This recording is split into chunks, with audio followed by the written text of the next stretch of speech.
सुजात आंबेडकर संपूर्ण भाषण. हिंगोली येथे वंचित बहुजन आघाडीची जाहीर सभा पार पडली. यामध्ये सुजात आंबेडकरांचं जबरदस्त भाषण. वंचित बहुजन आघाडीची सभा सुजात आंबेडकरांनी गाजवली. सुजात आंबेडकर म्हणाले, ज्यांना बोंबलायचं आहे त्यांना बोंबलू द्या. वंचितला सत्तेत येण्यापासून कुणाचा बाप रोखू शकत नाही. पुढे सुजात आंबेडकर आक्रमक होत सर्व पक्षांना इशारा दिला. महाराष्ट्रात फक्त वंचित बहुजन आघाडीचा धाक आहे आणि तो धाक असाच असू द्या. भाजपची बी टीम म्हणणाऱ्यांना सुजात आंबेडकरांनी चांगलेच धारेवर धरले. अजित दादांचं जेलमध्ये जाण्यापासून ते सकाळची शपथविधीपर्यंत सुजात आंबेडकरांनी सगळंच काढलं. तर सत्ताधाऱ्यांच्या गाड्या फोडा असं सुजात आंबेडकर आक्रमक होत म्हणाले.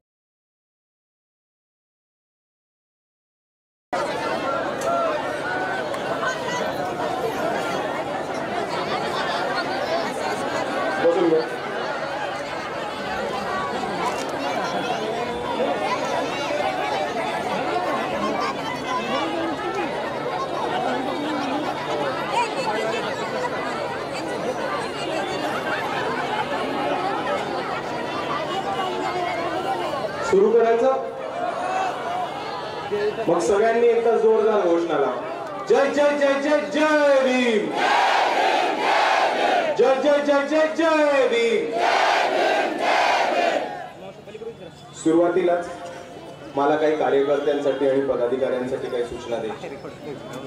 हिंगोलीच्या तमाम कार्यकर्त्यांना पदाधिकाऱ्यांना माझी ही विनंती आहे, ही सूचना आहे की आपण सर्वांनी आपापल्यातल्या समन्वय वाढवा. आपलं कोऑर्डिनेशन काय, आपण कार्यक्रम काय घेतोय त्याच्यामध्ये जरासं ताळमेळ ठेवा आणि आपापल्या मधलं भांडणं मिटवून सगळ्यांनी एकत्र येऊन त्या नेत्याच्या मागे उभं, एका पक्षाच्या मागे उभं तातडीने कामाला लागलं.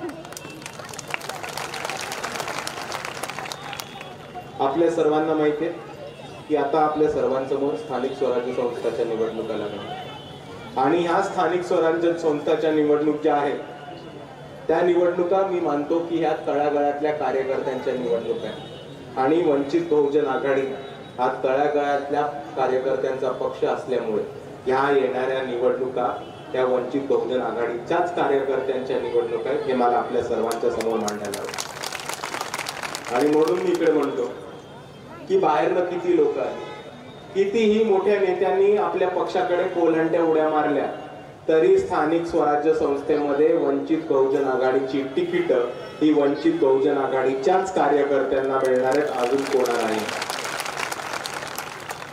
आणि हेच म्हणत असताना तमाम पदाधिकाऱ्यांना कार्यकर्त्यांना ही सूचना आहे की आपल्याला आपलं काम वाढवायला लागणार आहे, आपल्याला आपला लोकसंपर्क वाढवायला लागणार आहे, आपल्याला शेवटच्या माणसापर्यंत पोहोचायला लागणार आहे आणि शेवटच्या माणसापर्यंत पोहोचून वंचित बहुजन आघाडी कोण आहे, वंचित बहुजन आघाडी काय करते आणि सत्तेत आल्यानंतर वंचित बहुजन आघाडी काय करणार आहे हे शेवटच्या माणसाला समजून सांगणं हे आपल्या सर्वांचं काम. आणि हेच बोलत असताना ही जी निवडणूक आहे ती स्थानिक कार्यकर्त्यांची निवडणूक आहे आणि स्थानिक प्रश्नांची निवडणूक.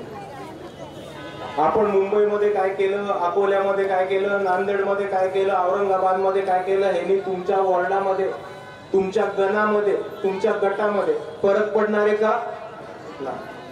फरक पडणार आहे तर इकडच्या कार्यकर्त्यांच्या कामाचा, इकडच्या कार्यकर्त्यांच्या लोकसंपर्काचा आणि इकडे कार्यकर्त्यांनी हातात घेऊन सोडवलेल्या प्रश्नांचा.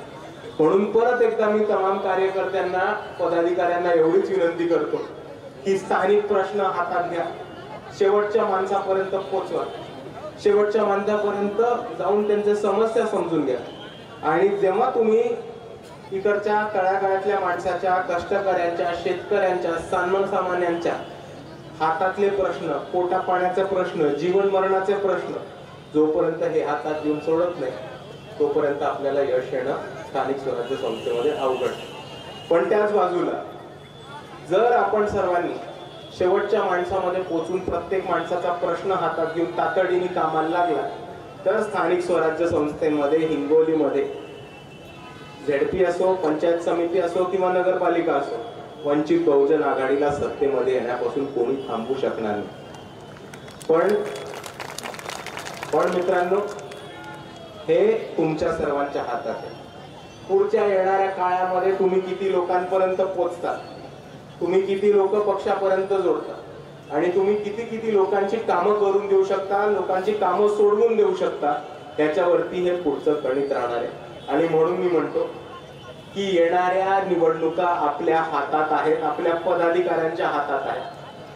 पण त्या निवडणुका जिंकायच्या की नाही हा निर्णय सुद्धा तुम्हाला घ्यायचा आहे आणि त्याच पद्धतीने त्याच्या कामाला लागायचं, त्याच्यावरती ऍक्शन मोड मध्ये आपल्याला तातडीने करायचं. दुसऱ्या बाजूला आपला समन्वय नसला, पदाधिकाऱ्यांमध्ये भांडणं असली, पदाधिकाऱ्यांमध्ये समन्वय नसला तरी काय फरक पडत नाही. मी वंचित बहुजन आघाडीच्या तमाम कार्यकर्त्यांना, वोटर्सला आणि इथे समोर बसलेल्या तमाम समाज बांधवांना, बहुजनांना एक प्रस्ताव देतो की आपल्या सर्कलमध्ये, आपल्या वॉर्डमध्ये, आपल्या गणामध्ये, आपल्या गटामध्ये तुम्ही सर्व चर्चा करा, तुम्ही सर्व एक मत द्या आणि तुम्ही आम्हाला कळवा की वंचित बहुजन आघाडीचे उमेदवार कोण असले पाहिजेत आणि वंचित बहुजन आघाडी तुमच्याच वॉर्डामधल्या लोकांना तिकीट द्यायचं काम नक्की करेल. आणि मित्रांनो, हेच बोलत असताना आपण समजून घ्या की आपल्या हिंगोलीमध्ये काम करायला प्रश्न भरपूर आहेत, लोकांच्या समस्या भरपूर आहेत. एक मोठं उदाहरण बघितलं तर कितीतरी वर्षांमध्ये आपल्या हिंगोली जिल्ह्यामध्ये कोणत्याही प्रकारचं औद्योगिकरण झालेलं नाही, कोणताही नवीन कंपनी आली नाही, कोणताही नवीन प्रकल्प आला नाही, कोणतीही नवीन फॅक्टरी आली नाही. इथे तरुण शिकून सवरून पुढे येतात, हाताला नोकरी नसते म्हणून मुंबई, पुणे, औरंगाबाद या ठिकाणी स्थलांतरित होतात. दरवर्षी शिकून सवरून तरुण पुढे येतात, पण ज्या पद्धतीने त्यांना नोकऱ्या मिळायला पाहिजे होत्या, ज्या पद्धतीने त्यांना रोजगार उपलब्ध मिळायला पाहिजे होता, त्या पद्धतीने नसल्यामुळे बऱ्याचसा तरुण इथे शहरामध्ये, इतर शहरांमध्ये स्थलांतरित होतो. आणि ह्या प्रश्नावरती आपल्या सर्वांना हात घालायचा.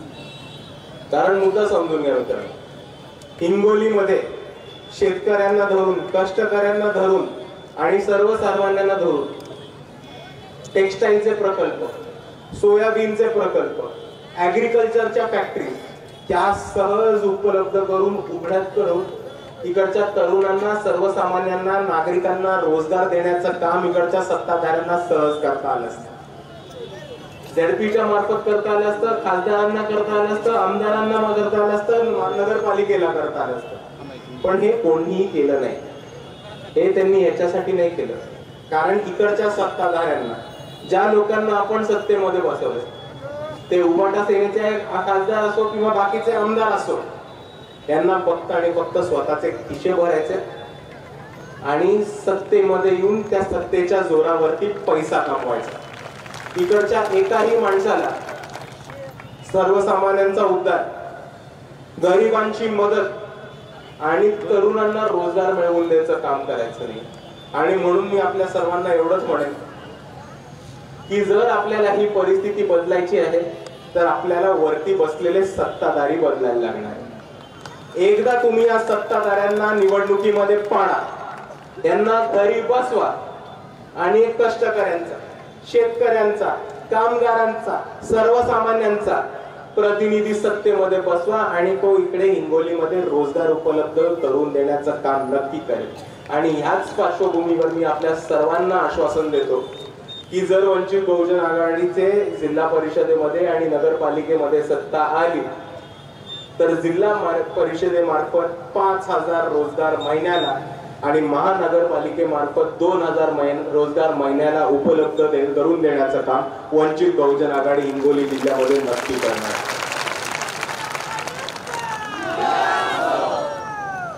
त्याच बाजूला दुसरी आपण जर समस्या बघितली तर आपल्याला हे दिसेल की कितीतरी वर्ष झाले हिंगोली हा दुष्काळ घोषित केलेला आहे.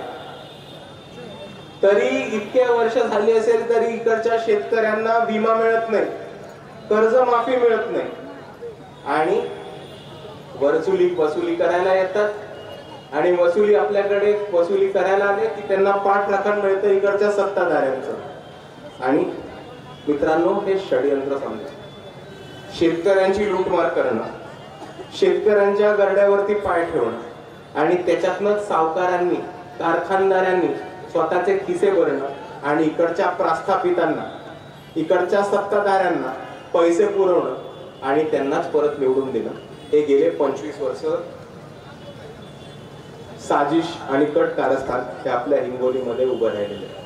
आणि आपल्याला जर बंद करायचं असेल, आपल्याला जर शेतकऱ्यांना विमा मिळवून द्यायचा असेल, आपल्याला जर शेतकऱ्यांना कर्जमाफी मिळवून द्यायची असेल, तर आपल्या सर्वांसमोर एकच उपाय. तो उपाय काय आहे? वंचित बहुजन आघाडी. वंचित बहुजन आघाडीचे कार्यकर्ते, पदाधिकारी, उमेदवार निवडून द्या. आणि मी तुम्हाला आश्वासन देतो की वंचित बहुजन आघाडीचे निवडून आलेले उमेदवार, सदस्य हे कर्जमाफी आणि विम्यासाठी शेतकऱ्यांच्या नेहमीच लढत राहतील आणि नेहमी इकडच्या शेतकऱ्यांच्या पाठीशी उभे राहतील. मित्रांनो, आणि एका बाजूला आपण पूरग्रस्ताची परिस्थिती बघतो, एका बाजूला दुष्काळ भाग इतके वर्ष हिंगोली घोषित झाला होता आणि मागच्या 2-3 महिन्यामध्ये जो पाऊस झाला त्या पावसामुळे खूप मोठं नुकसान इकडचं झालं. त्या नुकसानमध्ये सरकारने जी मदत आपल्याला उपलब्ध करून द्यायचं आश्वासन दिलं होतं ती मदत कोणापर्यंत पोहोचलीच नाही. आणि दुसऱ्या बाजूला आपण ती मदत जर बघितली तर ती अतिशय क्षुल्लक अशी मदत होती. जर एका शेतकऱ्याचा 1 हेक्टर जमीन पाण्याखाली गेली असेल तर त्याला फक्त 8,500 रुपये देत होते. इथेच पंजाब सरकार 5 लाख पर्यंत रुपये एका हेक्टर साठी देत होतं. आता तुम्हाला कळेल की शेतकऱ्यांची किती किंमत इकडच्या सरकारने मोजली. एका हेक्टरच्या मागे जिथे महाराष्ट्र सरकार 8,500 देतं, तिथे पंजाब सरकार 5 लाख देत होतं. आणि ही परिस्थिती अख्ख्या महाराष्ट्रामध्ये आली. जिथे जिथे नुकसान झाले पुराचं, तिथे सरकारची मदत पोचली नाहीये आणि जिथे सरकारची मदत पोचली ती मदत अतिशय अपुरी ठरली. आणि दुसऱ्या बाजूला हा पाऊस आला गेल्या 3-4 महिन्यात. मी तो मान्य करतो की खूप मोठ्या प्रमाणात आला. इतका पाऊस मराठवाड्याने कधी बघितला नव्हता हे पण आपल्या सर्वांना माहिती आहे. पण एवढ्या मोठ्या प्रमाणात पूर का आला हे सुद्धा आपल्याला समजून घेतलं पाहिजे. एवढ्या मोठ्या प्रमाणामध्ये जो पूर आला, जो नुकसान आलं आणि जे पाणी साचलं, त्याचं एक मोठं कारण म्हणजे इथे झालेलं अनधिकृत बांधकाम आणि इल्लीगल प्लॉटिंग. हिंगोलीच्या आजूबाजूला, हिंगोली परिसरामध्ये जे इल्लीगल प्लॉटिंग झाले, जे अनधिकृत बांधकाम झाले, त्याच्यामध्ये पाण्याच्या पायवाटा, पाण्याच्या वाटा आणि पाणी उसरायच्या सगळ्या ज्या छोटे ओढे होते ते सगळे विजून गेलेले आणि त्याच्यामुळे एवढ्या मोठ्या प्रमाणामध्ये पाणी साचले. आणि या इल्लीगल प्लॉटिंगला, या अनधिकृत बांधकामाला जबाबदार कोण आहे आपण शोधलं तर इकडचेच सत्ताधारी प्रशासनाला पकडून त्यांचे इल्लीगल प्लॉटिंग आणि अनधिकृत बांधकाम मोठ्या प्रमाणामध्ये हिंगोलीमध्ये करत. तर जर पूर परिस्थितीला कोण एका बाजूला दोषी असेल तर ते इकडचे अनधिकृत बांधकाम करणारे, इल्लीगल प्लॉटिंग वाले, त्यांच्या पाठीमागे असलेले बिल्डर आणि त्या बिल्डरांकडनं पैसे घेणारे इकडचे खासदार आणि आमदार. आणि दुसऱ्या बाजूला मित्रांनो, जर आपल्याला समजून घ्यायचं असेल की ही पूर परिस्थिती एवढ्या मोठ्या प्रमाणामध्ये का आली तर ह्याचं एक मोठं अजून एक कारण आहे महाराष्ट्राचा पोटबंदर डिपार्टमेंट. आपण जर पोटबंदर डिपार्टमेंट बघितलं, पाटबंदर डिपार्टमेंट बघितलं महाराष्ट्रातलं, तर आपल्याला कळेल की हे इरिगेशन डिपार्टमेंट जे आहे, हे पाटबंदर डिपार्टमेंट हे महाराष्ट्रामध्ये करप्शनचं, भ्रष्टाचाराचं एक माहेरघर झालेलं आहे. मोठ्या प्रमाणामध्ये प्रकल्प बांधले जातात, नदीजोड प्रकल्प बांधले जातात, पण ते सगळ्या ठिकाणी अपुरे ठेवले जातात. आणि ह्याच्यामधनं राजकारण काय होतं ते आपण समजू. जेव्हापासून सिंचन डिपार्टमेंट चालू झालंय, इरिगेशन डिपार्टमेंट चालू झालंय, ते राष्ट्रवादी काँग्रेसकडे राहिलेले. पहिले शरद पवारांकडे होतं, शरद पवार साहेबांकडनं ते आलं अजितदादांकडे, आणि अजितदादांकडे ते डिपार्टमेंट आलं तेव्हा तिकडे झाला मोठ्या प्रमाणावरती एक भ्रष्टाचार. तुम्ही मुद्दा समजून घ्या. ठिकठिकाणी छोटे पाटबंदर बांधले असते, ठिकठिकाणी छोटे सिंचन प्रकल्प बांधले असते, ठिकठिकाणी बाबासाहेबांनी सांगितल्याप्रमाणे नदीजोड प्रकल्प जर उभा केला असता तर आज महाराष्ट्रामध्ये दुष्काळ परिस्थिती पण नसती राहिली आणि ठिकठिकाणी पाणी झिरपून ठिकठिकाणी पाणी जाऊन आपल्याला एका बाजूला दुष्काळ घालवता आला असता आणि दुसऱ्या बाजूला पूर परिस्थितीवर पण मात करता आलं असतं. पण नाही, जितके पैसे अजितदादांना आणि इरिगेशन डिपार्टमेंट वाल्या लोकांना मोठे मोठे प्रकल्प टाकून काढता येतात, जितके मोठे ठेके मोठ्या प्रकल्पांसाठी देता येतात, जितके मोठे मोठे टेंडर या मोठ्या प्रकल्पांसाठी देता येतात, तितकेच टेंडर, तितकाच पैसा, तितकाच भ्रष्टाचार छोट्या पाटबंधाऱ्यांमध्ये करता येतो का? नाही. म्हणून छोटे पाटबंधारे न करता त्यांनी मोठे मोठे प्रकल्प करायला सुरुवात केली. आणि आज जी आपल्याला दुष्काळ परिस्थिती एका बाजूला आणि पाऊस आला की पूर परिस्थिती दुसऱ्या बाजूला दिसतेय, त्या सगळ्याचं कारण हा इरिगेशन मध्ये झालेला भ्रष्टाचार. आणि दुसऱ्या बाजूला आपण परिस्थिती बघितली तर 2014 मध्ये देवेंद्र फडणवीस जेव्हा सरकार स्थापन करणार होते आणि जेव्हा प्रचाराला लागले होते, तेव्हा 2014 मध्ये देवेंद्र फडणवीसांनी एक महत्वाचं स्टेटमेंट दिलं होतं की जर ते मुख्यमंत्री झाले तर सिंचन घोटाळ्याच्या नावाखाली ते अजितदादांना जेलमध्ये टाकणार. आपण सर्वांनी देवेंद्र फडणवीसांचं एक महत्वाचं वाक्य ऐकलं होतं की अजितदादा चक्की पीसिंग अँड पीसिंग. पण अजितदादांना काही चक्की पिसायलाच नाही लागली. देवेंद्र फडणवीस साहेबांनी अजितदादांना फोन केला आणि म्हटलं चक्की पीसिंग राहून द्या, तुम्ही मला सकाळी सकाळी भेटा, आपण पहाटे 5 वाजता जाऊन शपथविधी घेऊन टाकू. आणि सिंचन घोटाळ्यामध्ये आज जायचं नाही म्हणून ही सकाळची शपथविधी झालेली आहे. हा घोटाळा आणि भ्रष्टाचार आपण सर्वांनी समजून घ्या मित्रांनो. आणि दुसऱ्या बाजूला ही सकाळची शपथविधी जी आहे ती अतिशय इंटरेस्टिंग आहे, लय गंमतशीर आहे. कारण या सकाळच्या शपथविधीमुळे खूप काही गोष्टी समोर आलेल्या. आता तुम्ही समजून घ्या की आयुष्यभर ज्यांनी राष्ट्रवादी काँग्रेसमध्ये काम केलं, ज्यांनी राष्ट्रवादी काँग्रेस मोठा पक्ष बनवायला काम केलं, ज्यांनी एक महाराष्ट्रामध्ये नाही तर भारतामध्ये राष्ट्रवादी काँग्रेसचे एक मोठे नेते होते अजितदादा, त्यांना 5 मिनिटात स्वतःचा पक्ष फोडून देवेंद्र फडणवीसांबरोबर झालेला. पण अजितदादांच्या पक्षातली लोक, अजितदादा स्वतः जेव्हा राष्ट्रवादी काँग्रेसमध्ये होते तेव्हा तेच स्वतः वंचित बहुजन आघाडीवरती टीका करत होते. काय टीका करत होते? की वंचित बहुजन आघाडी ही बी टीम आहे. आता मित्रांनो समजून घ्या, अजितदादा लोकसभेत 2019 ची अख्खी लोकसभा बोंबलले आपल्या विरुद्ध की वंचित बहुजन आघाडी बी टीम आहे. अजितदादा विधानसभेवर बोंबलले आपल्या विरुद्ध की वंचित बहुजन आघाडी बी टीम आहे. आणि त्यांच्यावरती जेव्हा वेळ आली तेव्हा 0 मिनिटात पक्ष फोडून ते गेले भाजप बरोबर. आणि ह्या बी टीम म्हणणाऱ्यांचं हेच नाटक आहे. हे कोणत्याही एका पक्षाचे नाहीत, हे कोणत्या एका नेत्याचे नाहीत आणि हे कोणत्याही एका विचारधारेचे नाहीत. हे आहेत बांधील तर फक्त आणि फक्त स्वतःच्या संपत्तीशी, स्वतःच्या पैशांशी आणि जेलच्या बाहेर राहण्याशी. आणि म्हणून इथे काँग्रेस असेल, राष्ट्रवादी असेल, शिवसेना असेल, यांच्यावरती थोडेही बीजेपीने याव का त्याव केलं तर तो माणूस उठून भाजपमध्ये गमछा टाकून प्रवेश करून जातो. आणि हीच घटना घडली आपल्या हिंगोलीमध्ये. आपल्याच हिंगोलीचे एक कळमनुरीचे आमदार होते, काय नाव त्यांचं? बांगर. त्यांनी बाळासाहेबांवरती एक आरोप केला होता. काय आरोप केला होता? कितीचा? 500 कोटी, 1000 कोटी, 5000 कोटी, 1000 कोटी. हे बघा किती आकडे घेतले कोणाला माहिती. पण बांगर साहेब बोंबल्याला पुढे. पण आता बांगरांचाच विषय पकडा. जेव्हा बांगरांनी आपल्यावरती आरोप केला तेव्हा ते कुठल्या पक्षात होते?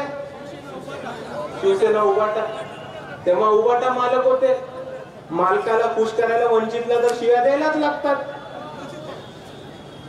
मग मालकाचा पक्ष सोडून तिकडे गेले आणि मग बांगर साहेबांचाच 50 खोके एकदम ओके झालून गेलं. आणि म्हणून मी आपल्या सर्वांना म्हणतो, आणि म्हणून मी आपल्या सर्वांना म्हणतो की या बी टीम वाल्यांचं एक गोष्ट समजून घ्या. जे माणूस आपल्यावरती बी टीमचा आरोप करत होते त्या माणसाने स्वतःहून 50 खोक्यासाठी उडी मारली. जे अजितदादा आपल्यावरती बी टीमचा आरोप करत होते त्यांना जेलमध्ये जायचं नव्हतं म्हणून त्यांनी उडी मारली. जे अशोक चव्हाण आपल्यावरती बी टीमचा आरोप करत होते बुलढाणा अर्बन बँकेच्या प्रकरणामध्ये, त्यांना जेलमध्ये नव्हतं जायचं म्हणून त्यांनी भाजपमध्ये प्रवेश केला. आता तुम्ही मला सांगा भाजपची खरी बी टीम कोण?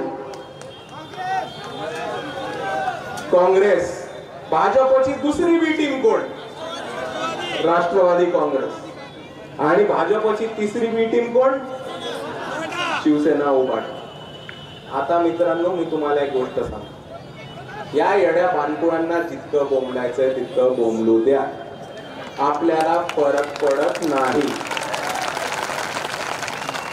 आपण आपलं काम करत राहा, आपण आपल्या मार्गाने चालत राहा. आणि ज्या पद्धतीने वंचित बहुजन आघाडी उभी राहते, ज्या पद्धतीने वंचित बहुजन आघाडीचे कार्यकर्ते ऍक्टिव्ह होऊन मुद्दे हातात घ्यायला लागले, येत्या काळामध्ये आपल्याला कोणीही रोखू शकत नाही मित्रांनो. एवढं आपण सर्वांनी समजून घ्या आणि एवढा आत्मविश्वास आपल्या सर्वांनी बाळगून घ्या. आणि दुसऱ्या बाजूला मित्रांनो, पूर परिस्थितीबद्दल बोलताना आपल्याला एक महत्वाची गोष्ट समजून घ्यायची आणि ते मराठवाड्यामध्ये सुरुवात झाली. बऱ्याच ठिकाणी आता शेतकऱ्यांनी एक मोहीम हातात घेतली आहे की अधिकारी असतील, प्रशासकीय अधिकारी असतील, जर कर्जमाफी मिळाली नाही, जर विमा मिळाला नाही किंवा दुसऱ्या बाजूला जर पूरग्रस्तांना आर्थिक मदत मिळाली नाही, तर हे या अधिकाऱ्यांची गाडी फोडायचा प्रयत्न करतात आणि गाडी फोडायचा प्रकल्प चालू केलेला आहे.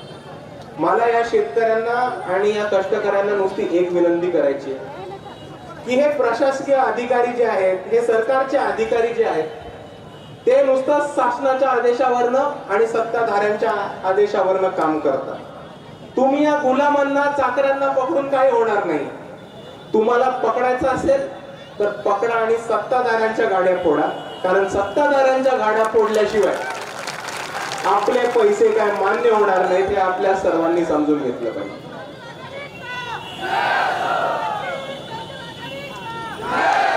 आणि जाता जाता मला आपल्या सर्वांना एकच गोष्ट सांगायची की आपण सर्वांनी आता परवा झालेला औरंगाबाद मधल्या RSSच्या विरुद्ध मोर्चा बघितला असेल.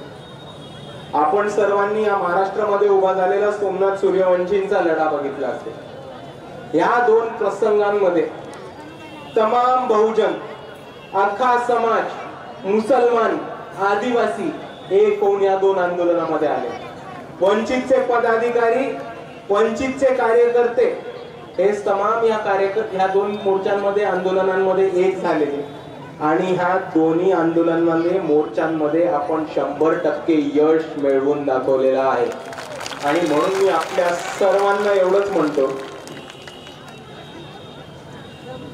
की ज्या पद्धतीने आपण ह्या दोन गोष्टींवरती एक आलो, त्या पद्धतीने येणाऱ्या प्रत्येक निवडणुकीमध्ये, येणाऱ्या प्रत्येक मोर्चामध्ये, येणाऱ्या प्रत्येक आंदोलनामध्ये आपण एकत्र येऊ. आणि जर आपण एकत्र येऊन लढलो तर आपल्याला सत्तेत येण्यापासून कोणाचा बाप सुद्धा थांबवू नाही शकत, हे आपण सर्वांनी समजून घेतलं पाहिजे. आणि दुसऱ्या बाजूला मित्रांनो, आपण अजून एक गोष्ट समजून घ्या की आपण सगळे सोशल मीडिया बघता, आपण सगळे पेपर वाचता, आपण सगळे टीव्ही चॅनल सुद्धा बघता, आणि आपण सगळं जमिनीवरती राजकारण काय चालू आहे ते सुद्धा समजून घेतो. आणि आपल्यामधल्या सगळ्या राजकीय समज असलेल्या लोकांना, आपल्यामधल्या सगळ्या जाणकारांना एक गोष्ट कळून चुकलेली आहे की आता महाराष्ट्रामध्ये वंचित बहुजन आघाडीचा धाक आलेला आहे, धाक. आणि ह्या राज्यामध्ये, या महाराष्ट्रामध्ये आता कोणता पक्ष असेल ज्याच्या धाकामुळे भाजप मागे जातं, तर तो फक्त आणि फक्त वंचित बहुजन आघाडी आणि अजून कोणताही पक्ष. आणि प्रत्येक आंदोलन असेल, प्रत्येक मोर्चा असेल, प्रत्येक मुद्दा असेल, प्रत्येक गोष्टीवरती आंदोलन कोणी केलं असेल तर ते वंचित बहुजन आघाडीने केलं. पूरग्रस्तांच्या मदतीला कोण धावून गेलं तर ते वंचित बहुजन आघाडी आहे. अडाणीच्या विरुद्ध कोणी मोर्चा केला तर ते वंचित बहुजन आघाडी. गायरांचं आंदोलन जर कोणी उघडलं तर ते वंचित बहुजन आघाडीने केले. दुष्काळ परिस्थितीमध्ये जर कोणी आंदोलन केलं असेल शेतकऱ्यांसाठी तर ते वंचित बहुजन आघाडीने केले. कोरोना काळामध्ये उद्योग धंदे, मंदिरं चालू करण्यासाठी जर कोणी आंदोलन केले तर ते वंचित बहुजन आघाडीने केले. कंत्राटी कामगारांच्या विरुद्ध जर कोणी आंदोलन केले तर ते वंचित बहुजन आघाडीने करून दिले. सोमनाथ सूर्यवंशींना न्याय कोण मिळवून दिला? आणि या महाराष्ट्रामध्येच नाही तर या भारतामध्ये RSSच्या कार्यालयावरती मोर्चा काढणारा पहिला पक्ष कोणता होता?